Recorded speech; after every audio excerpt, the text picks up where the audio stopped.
Desire is natural, but it is not reliable.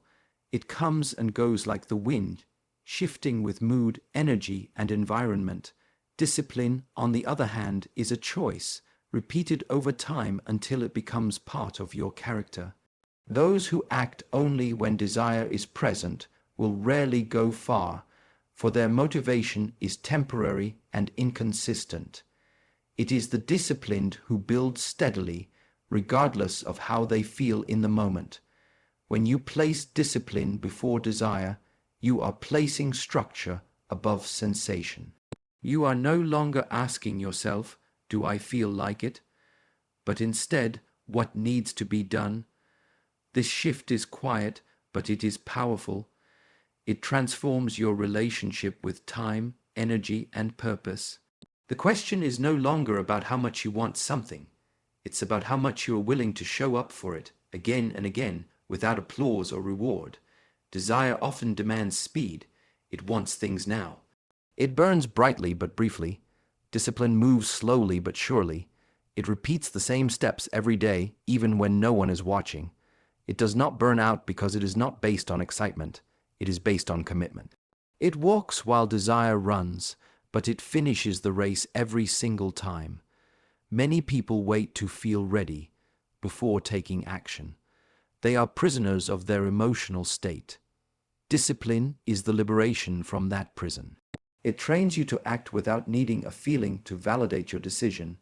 You meditate not because you feel peaceful, but because the practice creates peace. You train not because you're motivated, but because training builds strength. You lead not because you're confident, but because consistency gives you confidence. Desire can be deceiving.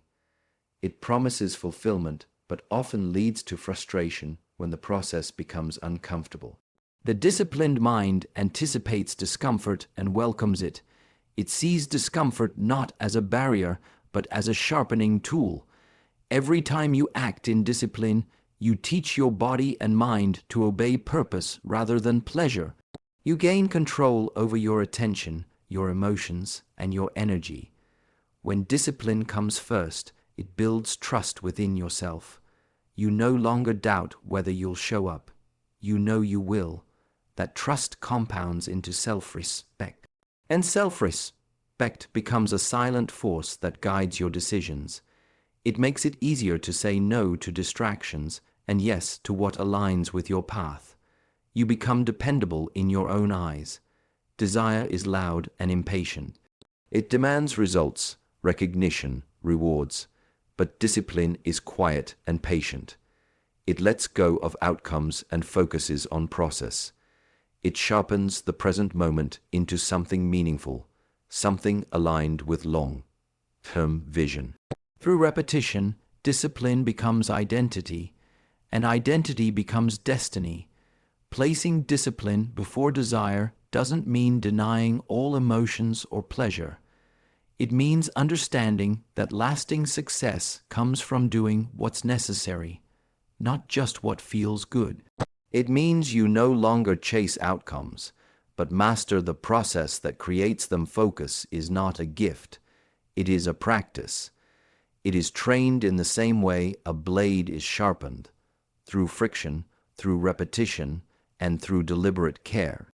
The mind, when left unchecked, becomes dull and distracted. But when you train your focus, you regain the ability to cut through noise, indecision, and wasteful habits with precision and clarity. To train focus, begin by choosing one thing and staying with it.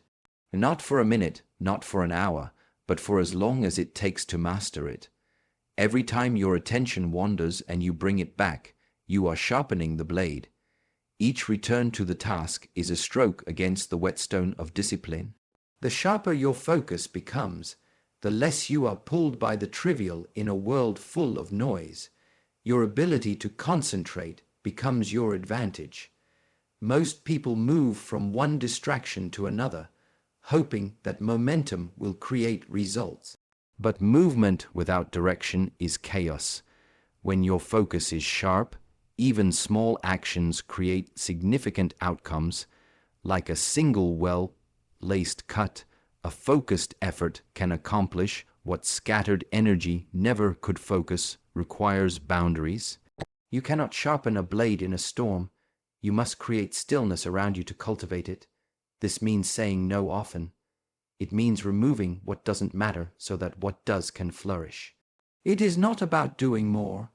It is about doing fewer things with greater intensity and intention. Training focus is not only a mental exercise, it is a physical discipline. Posture, breath, environment, each plays a role. Sit with intention.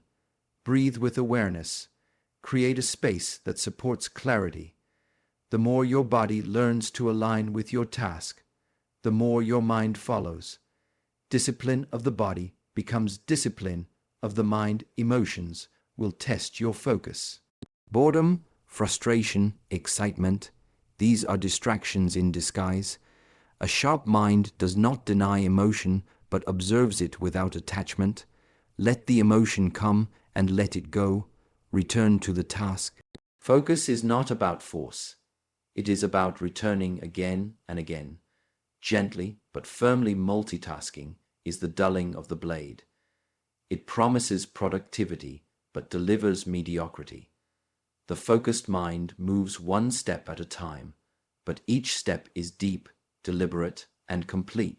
It is not how much you touch. It is how deeply you engage. The world rewards the depth you bring, not the speed at which you skim. Each time you resist distraction, each time you hold your attention steady, you strengthen your mental edge. Focus becomes not just something you do, but something you are. Like a warrior sharpens his sword, you sharpen your awareness until your presence alone carries strength. Comfort is a silent trap. It invites you to stay where it feels safe, where effort is minimal and challenges are few. But growth does not occur in still waters. It arises from movement, from struggle, from the friction between where you are and where you could be. To detach from comfort is to begin honoring discomfort. As the true teacher, the mind naturally seeks ease, but ease does not sharpen character. What sharpens you is repetition in the face of resistance. Wake early when the bed feels warm. Train when the body feels heavy. Speak truth when silence feels safer. Every choice against comfort is a step toward discipline, a step toward transformation. Comfort weakens the will when indulged too often. It makes the difficult feel impossible and the necessary feel unbearable. The body begins to hesitate, the mind begins to doubt, and progress becomes a memory instead of a path. Detaching from comfort means not waiting to feel ready, but choosing to act anyway. The world offers many ways to numb discomforts: screens, habits, distractions, excuses. But every escape comes with a cost. The more you run from discomfort, the more you train your mind to avoid effort. The more you sit with discomfort, the more resilient and sharp your awareness becomes. Detachment does not mean rejecting all rest or denying all pleasure. It means no longer being ruled by the need to feel good before acting. It is about choosing challenge when challenge is what cultivates your next level. When you choose the harder path, you build the strength to walk any path. Pain, fear, resistance, these are not enemies. They are signals. They point to where growth is waiting. The mind trained to embrace discomfort sees fear not as a warning but as a doorway. It knows that behind the unease lies the skill, the wisdom, the mastery that comfort could never deliver. Detachment from comfort does not remove the sensation of struggle, but it changes your relationship with it. You stop labeling it as something to avoid and start seeing it as something to accept. The sharp edge of discomfort becomes the blade that cuts through stagnation and dullness in moments of pressure. The undisciplined mind seeks escape, while the trained mind becomes still. It leans into difficulty like a martial artist steps into the strike, not with fear, but with readiness. That readiness is born not from motivation, but from constant practice in discomfort, time is the most silent of teachers, yet it is always speaking. It does not ask for attention, but it demands respect. Every moment is a breath you will never breathe again, a second you will never relive. When you begin to see time as sacred, you stop wasting it on what does not align with who you are becoming. Most people treat time like it is infinite, trading it for cheap distractions, empty conversations, and habits that subtract rather than build. But the one who sees time as sacred understands that how you spend your day is how you spend your life. There is no future version of you. There is only what you choose now. You can lose money and make it back. You can lose possessions and rebuild, but time once past is gone forever. To honor time is to become precise in your choices. What you read, who you listen to, how you move, these are not small decisions when time is valued as sacred. The sacredness of time demands structure. Without intention, hours dissolve into noise. The one who trains the mind to honor time builds rhythm into the day. They wake with purpose. They act with focus. They rest with awareness.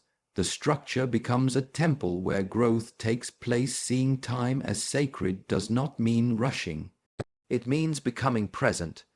It means doing what needs to be done fully without the need to be somewhere else. Even simple actions, when done with full attention, carry the weight of presence. This is how ordinary moments become extraordinary. You are not busy. You are either aligned or distracted. Sacred time does not mean doing more. It means doing what matters. The mind trained to see time as sacred eliminates what is unnecessary. It protects its attention like a monk protects silence. It does not allow what is unworthy to enter the temple of its day. When you treat time with reverence, you stop measuring your life by age or milestones. You begin measuring it by impact, by clarity, by how deeply you live each hour. The quality of your time becomes more important than the quantity. You become less concerned with how long you live and more with how awake you are while living. There is no path to mastery without mastery of time. It is not what you do once in a while, but what you do every day that forms the shape of your life. The sacredness of time calls you to become deliberate, not someday, but today. What you carry within is what you project outward. The way you think, the way you act, the way you walk into a room, all of it reflects your inner state. If your mind is disorganized, your surroundings will mirror it. If your thoughts are clear and rooted in purpose, your outer world begins to align with that clarity.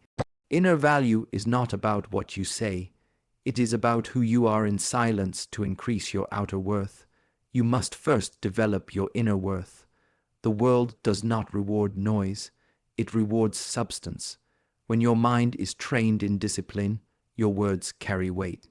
When your heart is grounded in stillness, your presence becomes strong without force. People respond not to your appearance, but to your energy. And energy is cultivated from within. Value is not found in titles, possessions, or recognition. These are reflections, not sources. True value begins when you look inward and begin to refine your thoughts, your habits, and your character. Each time you choose integrity over ease, patience over impulse, purpose over pleasure, you are shaping your inner foundation. Just as a tree cannot grow taller than its roots are deep, you cannot expect lasting success without depth of self.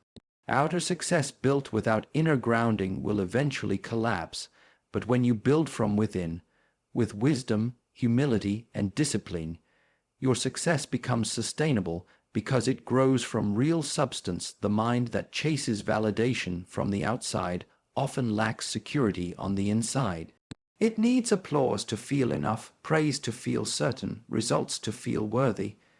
But when you build inner value through consistent training, you become unshakable. You no longer wait for the world to recognize your worth. You carry it with you everywhere. Training your inner world means becoming conscious of your thoughts, your reactions, your inner dialogue. It means observing how you speak to yourself when no one is listening.